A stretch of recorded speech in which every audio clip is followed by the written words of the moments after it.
తెలంగాణలో ఎన్నికల నిర్వహణ శాంతియుతంగా పారదర్శకంగా జరిగేందుకు అన్ని చర్యలు చేపట్టినట్టు సీఎస్ శాంతికుమార్ తెలిపారు.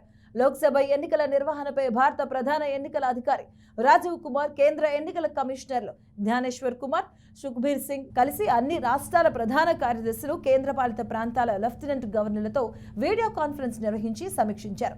తెలంగాణ సచివాలయం నుంచి సీఎస్ శాంతికుమారి, రాష్ట్ర ప్రధాన ఎన్నికల అధికారి వికాస్ రాజ్, డీజీపీ రవిగుప్తా, ఇతర ఉన్నత అధికారులు ఈ వీడియో కాన్ఫరెన్స్ లో పాల్గొన్నారు.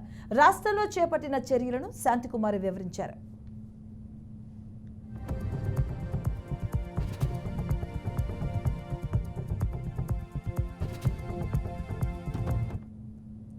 రాష్ట్రంలో శాంతి భద్రతల పరిస్థితి పూర్తిగా అదుపులో ఉందని, ప్రశాంత పరిస్థితులు ఉన్నాయని శాంతికుమారి తెలిపారు.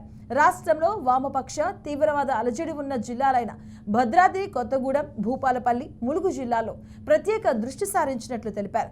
తెలంగాణ వ్యాప్తంగా 860 కిలోమీటర్ల 4 రాష్ట్రాల సరిహద్దు ఉందని, 154 చెక్ పోస్టులు ఏర్పాటు చేసినట్లు తెలిపారు.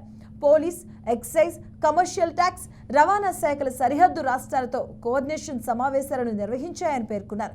రాష్ట్రానికి 60 కంపెనీల కేంద్ర పారామిలిటరీ బలగాలు వచ్చాయని, మరో 100 కంపెనీల బలగాలు త్వరలోనే రానున్నాయని తెలియజేశారు. మార్చి 16వ తేదీ నుంచి ఇప్పటి వరకు 6022 మంది బైండ్ ఓవర్స్ చేశామని సీఎస్ శాంతికుమారి వివరించారు.